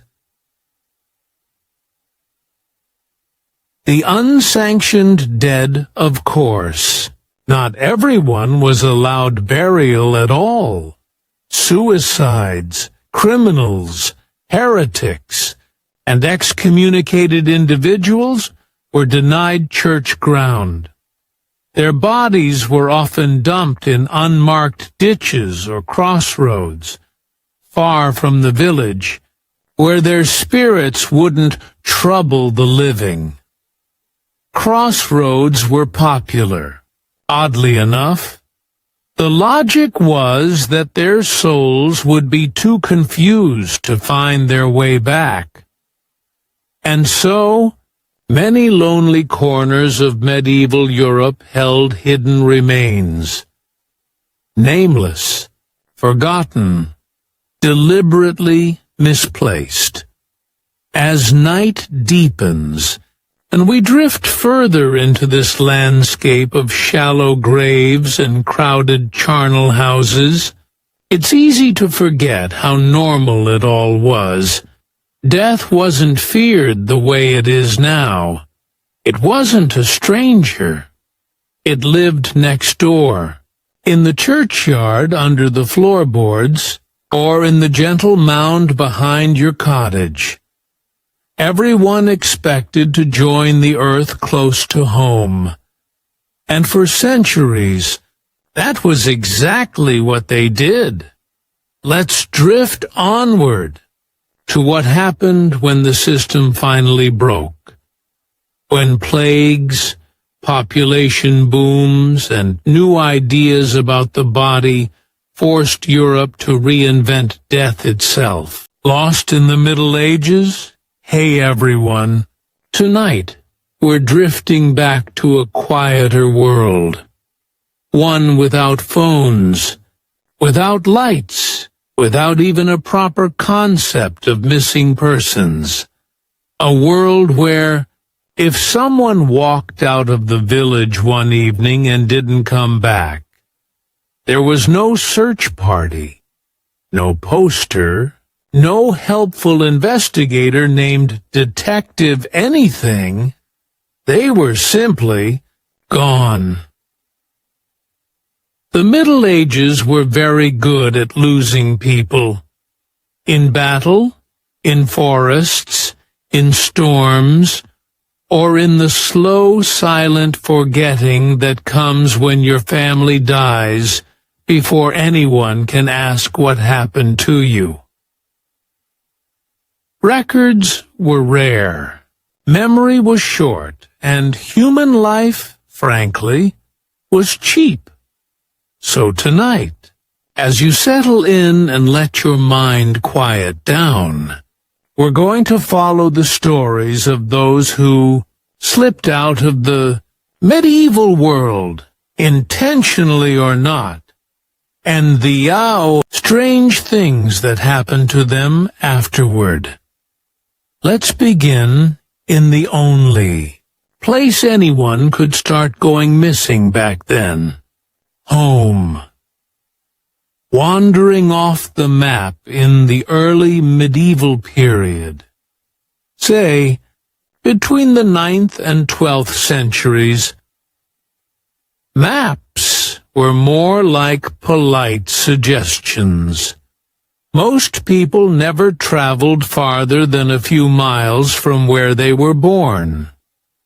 Villages were isolated by rivers, forests, and, occasionally, entire social systems designed to keep you right where you were. So when someone vanished, it didn't necessarily mean they'd gone far. They might just be 2 villages over, which, in 1100, might as well have been the moon.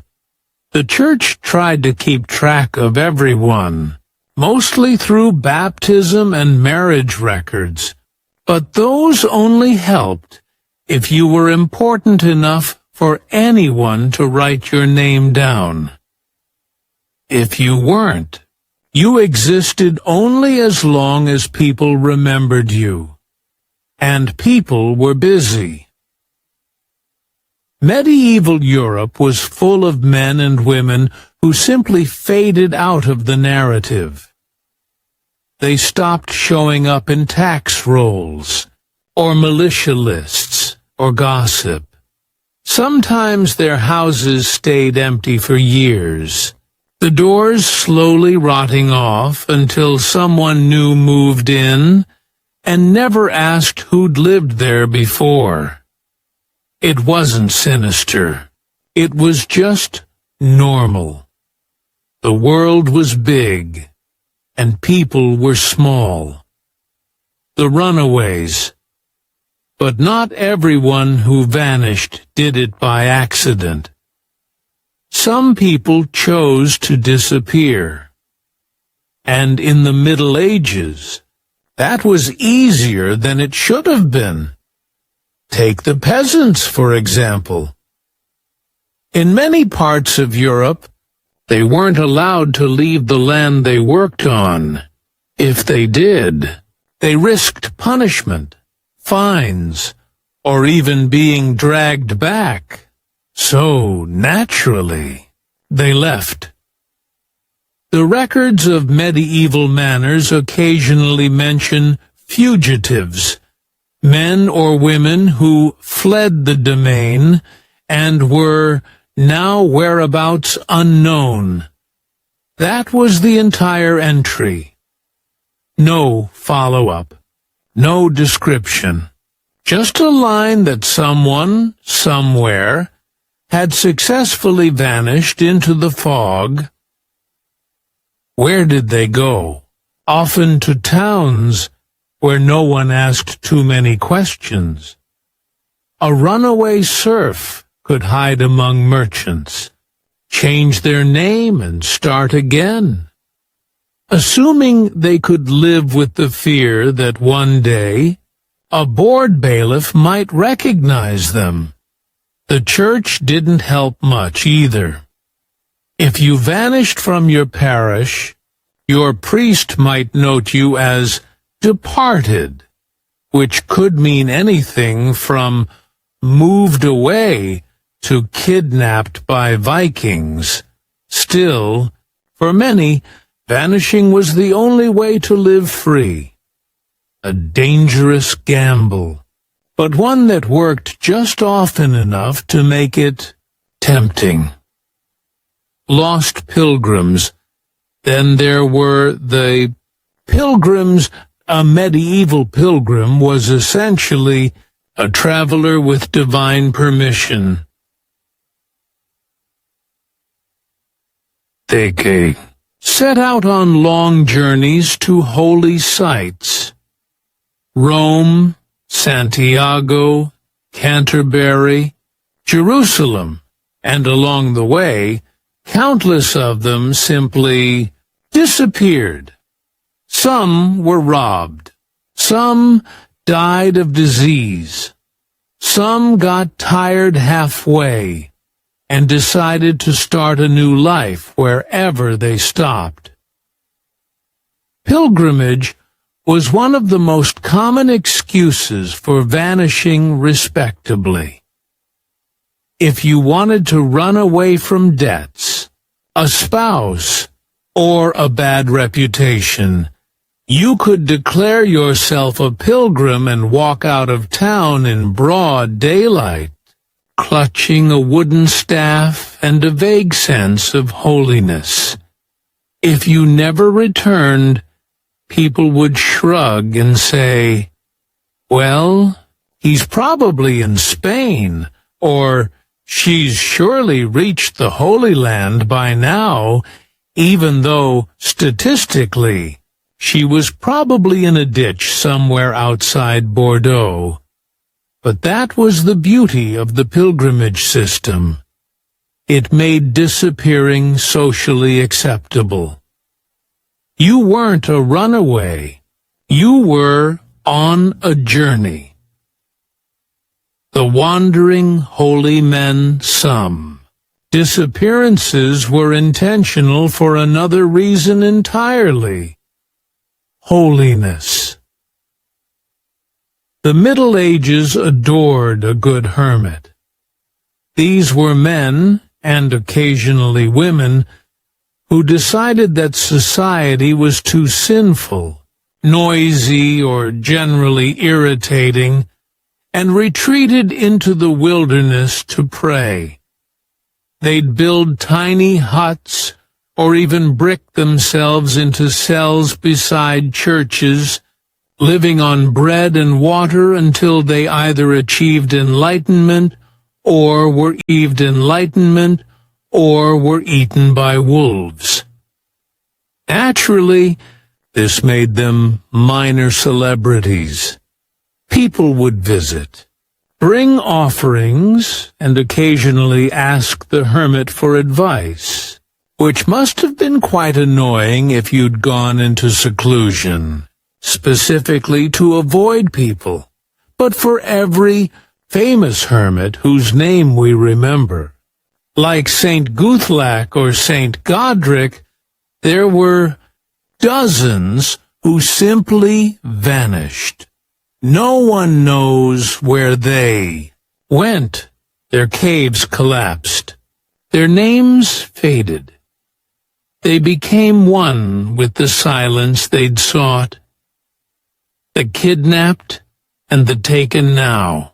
Let's drift to the darker side of medieval disappearances, because sometimes people didn't choose to vanish. Banditry was a thriving industry. Roads were unguarded, inns were unreliable, and law enforcement was mostly theoretical. Merchants, clergy, and travelers could vanish between one village and the next. Slavery, though technically illegal for Christians, never really went away. Captured travelers might be sold quietly in port cities like Venice or Genoa, or shipped across the Mediterranean to North Africa. From there, they disappeared into history entirely. Even children weren't safe. Records mention stolen boys, often taken to be choir singers, apprentices, or worse. Some were never heard of again. One English record from 1290 mentions a child who departed his home and was not seen henceforth. That's the whole note. A tiny echo of a life that ended without explanation, recorded by someone who likely expected no answers. Vanished nobility. Of course, the upper classes could disappear too, though in their case, it usually caused far more gossip. Knights rode off on crusades and never came back. Princes were lost at sea. Queens went on pilgrimage and were never heard from again. But sometimes they didn't vanish entirely. They reappeared years later, changed, or claiming to be someone else. The Middle Ages loved impostors. There were entire cases of men showing up and declaring themselves long-lost heirs. Sometimes people believed them. Sometimes they didn't. One of the most famous was the case of Lambert Simnel, who in 1487 claimed to be a missing Yorkist prince, a boy thought to have died in the Tower of London. He nearly succeeded in taking the English throne before being captured. Henry VII, in a surprisingly mellow mood, decided not to execute him. Instead, he made him a kitchen servant. So, if you went missing in the Middle Ages, there was a non-zero chance that someone else would later pretend to be you, which is either flattering or horrifying, depending on how you look at it. The forests. Europe's great disappearing act. But perhaps the most common place to vanish was the forest. Medieval Europe was covered in them. Vast, tangled, dark, and alive with wolves, thieves, and all manner of folk tales waiting to happen. Forests were both feared and revered. They were where hermits prayed, criminals hid, and travelers lost their way forever. It didn't take much. A foggy evening. A wrong turn on a barely there road. Within minutes, the world could swallow you. Bodies were rarely found. Animals and weather saw to that. By spring, the forest had erased all trace of you. The church considered forests spiritually dangerous. they were full of wild men. Humans who'd supposedly gone feral, living naked among the trees, speaking to animals, and forgetting their humanity. There's no proof they existed, but it's telling that people in every country believed in them. Perhaps they were just the missing, those who'd fled civilization and been reborn as something else. Missing in the sea, the ocean was another great consumer of lives. Medieval sailors often lacked reliable navigation, and storms could erase ships without a single witness. Families might wait years, hoping their loved ones had reached another port. Sometimes they did.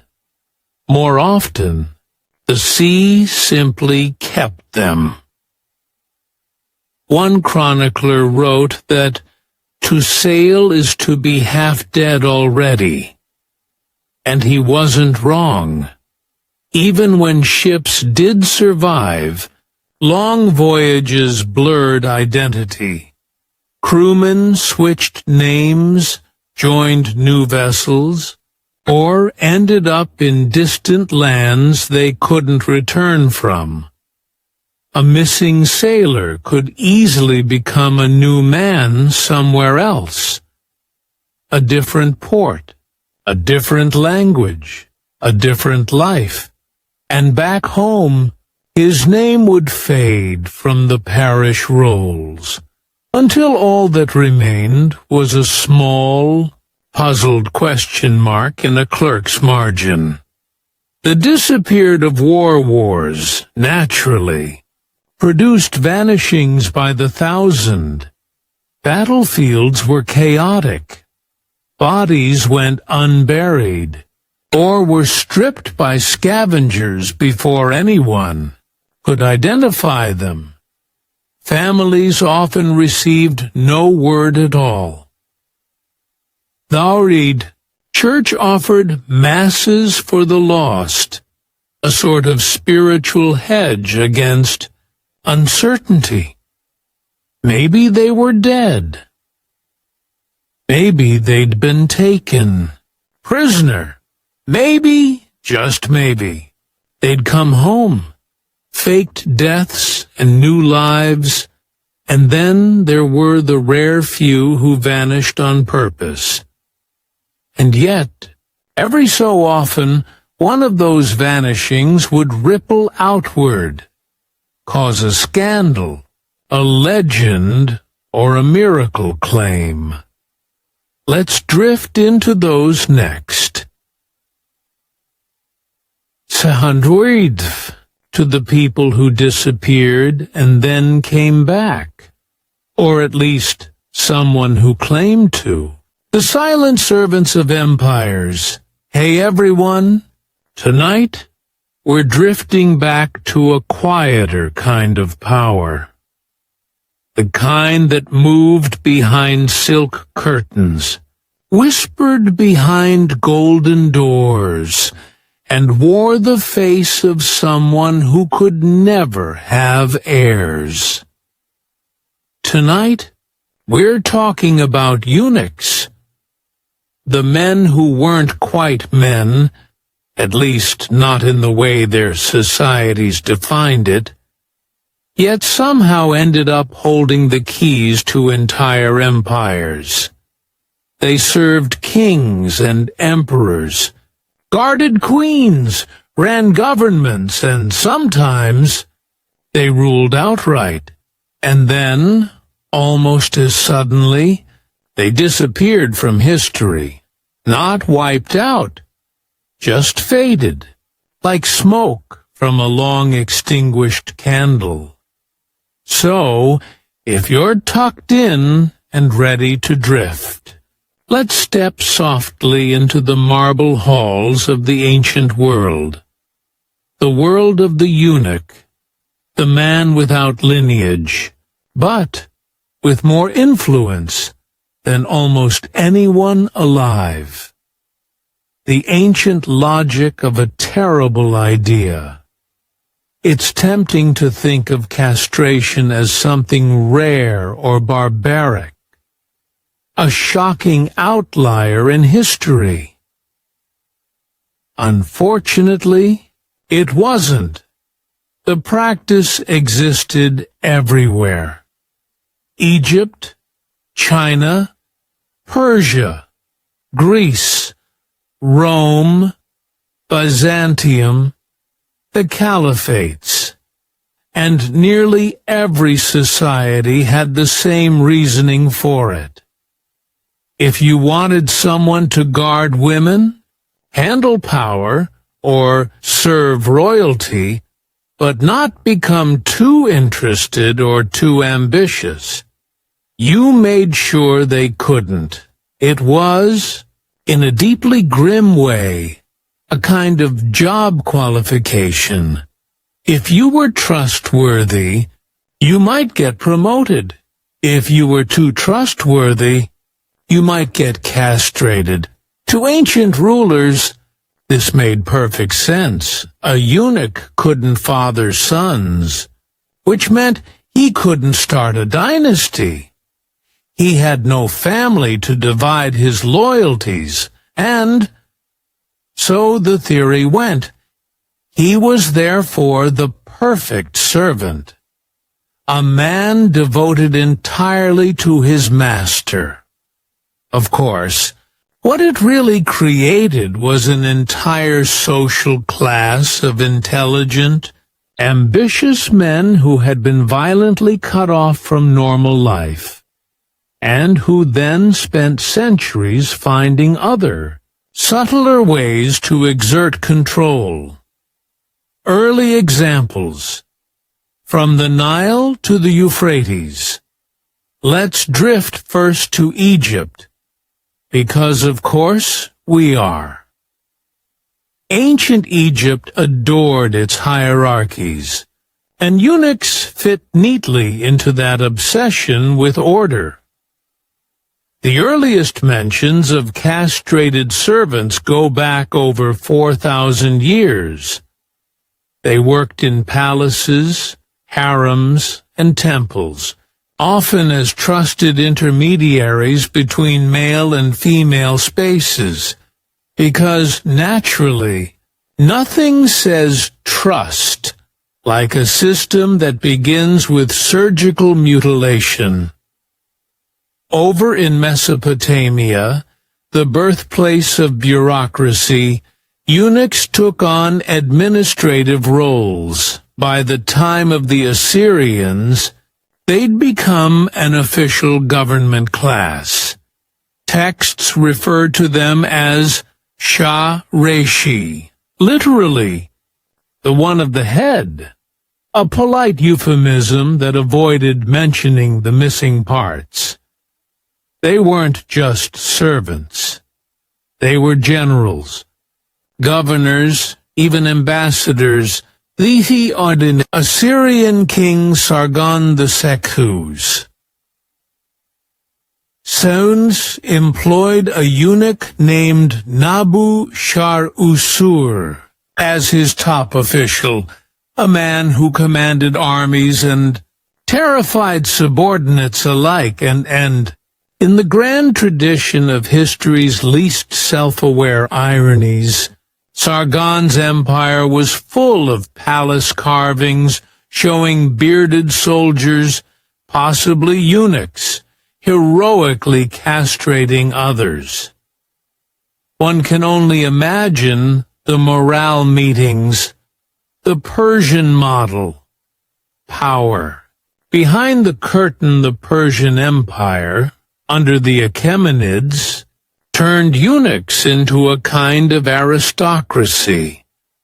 They served as the personal attendants of the great kings, Darius, Xerxes, and all the rest, and guarded the women of the royal harem. Now, the royal harem wasn't just a romanticized collection of wives and concubines.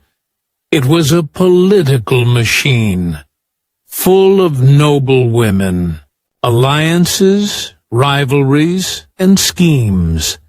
And at its center stood the eunuchs, the only men allowed to enter.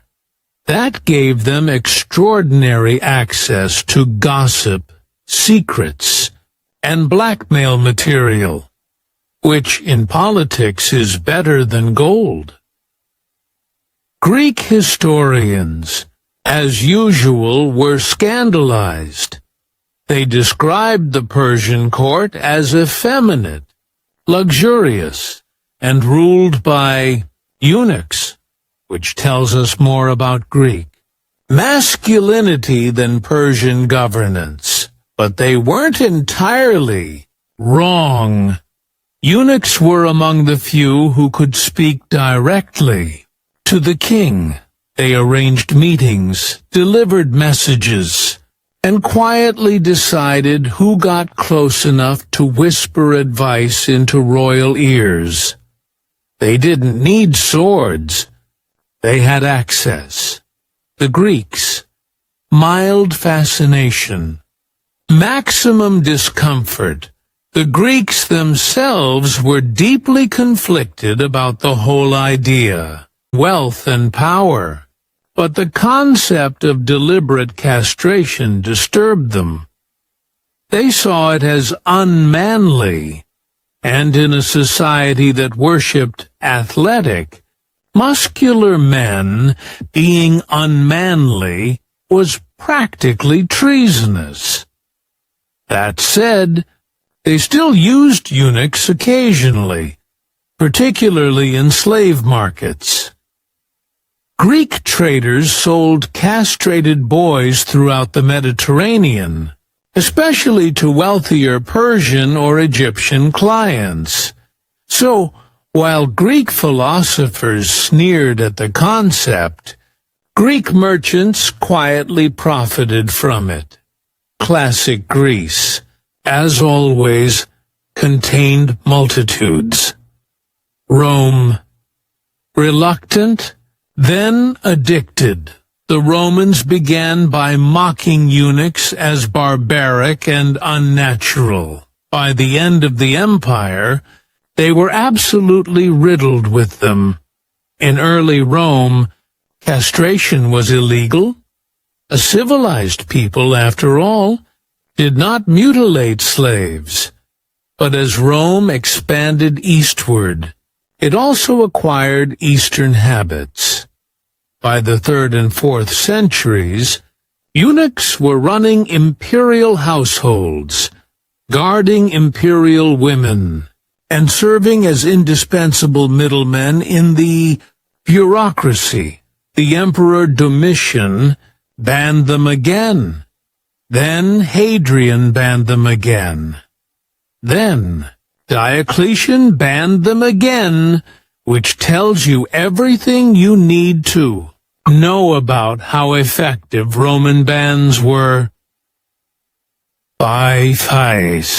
The time of Constantine, the imperial court was practically humming with eunuchs. Hundreds of them, managing everything from treasury accounts to imperial wardrobes. One of the most powerful men in the 4th century, a eunuch named Eutropius, even became consul, one of the highest offices in the Roman state. Naturally, the senators were horrified. A man without a family, they thought, shouldn't be allowed to rule, which is ironic, given how many senatorial families ended in scandal and infighting anyway. Byzantium. The empire of eunuchs.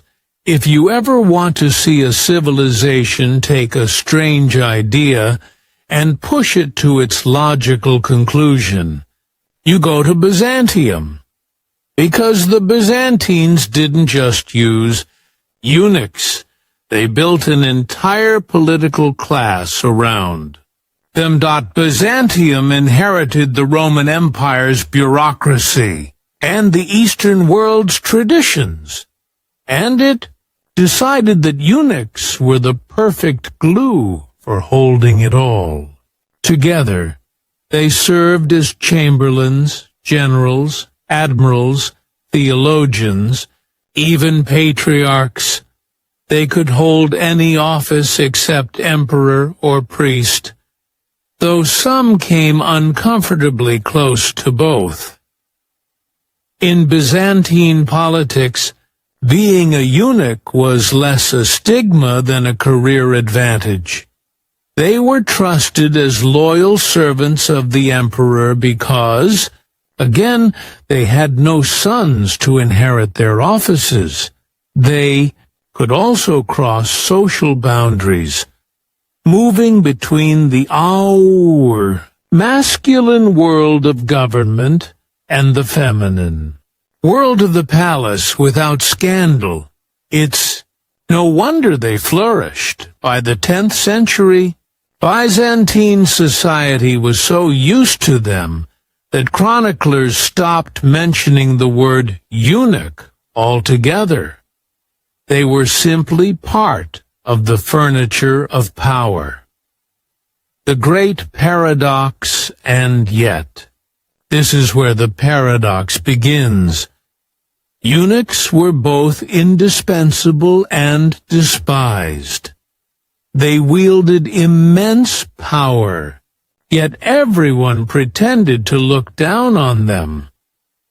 They were mocked for being neither man nor woman, but were trusted with the most intimate duties. They couldn't marry or have children, yet they often adopted protégés and built vast patronage networks. They were supposed to be obedient servants, yet half of Byzantine palace coups seem to have been organized by one. The historian Michael Sellos, himself a court insider, described one eunuch named Basil Lekapenos as a man who appeared humble.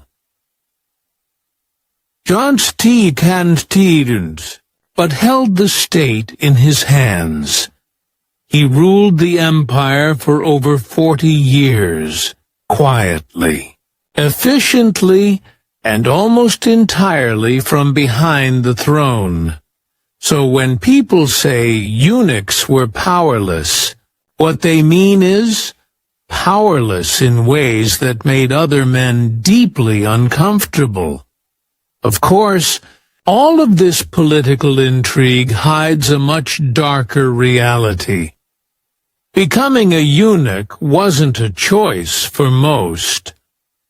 Boys were often taken from poor families, slaves, or captives. The operation itself was brutal and fatal in a depressingly high number of cases. Those who survived lived in pain for the rest of their lives, and yet some of them rose higher than any ordinary man could. It's one of history's most uncomfortable truths. For a few, mutilation became a path to power. But it's also what makes eunuchs so haunting. They were the ultimate outsiders, neither male nor female, neither slave nor free, indispensable but unloved. Every empire needed them, and every empire eventually tried to forget them. The silence of record, and through all of this, the silence of record-keeping is perhaps the most haunting part. But mostly, they didn't. Medieval Europe's wars were not known for their thorough record-keeping. When an army marched off, half of it might simply not return. No one questioned it much. They just made more soldiers. For every person whose disappearance was noted, hundreds simply went unmentioned. Farmer leaves one morning and doesn't return. Setiru. Woman walks into the woods for firewood and never comes back. A child wanders off. Their stories were never written down. They simply ended. The Middle Ages were full of these quiet vanishings. Small, unrecorded endings scattered through time. If you were lucky, someone remembered your name for a while. If not, you were gone in every sense that mattered. Let's drift onward to where the system reached its most intricate and astonishing form. In the glittering palaces of imperial China, where eunuchs became not just servants, but an entire parallel government.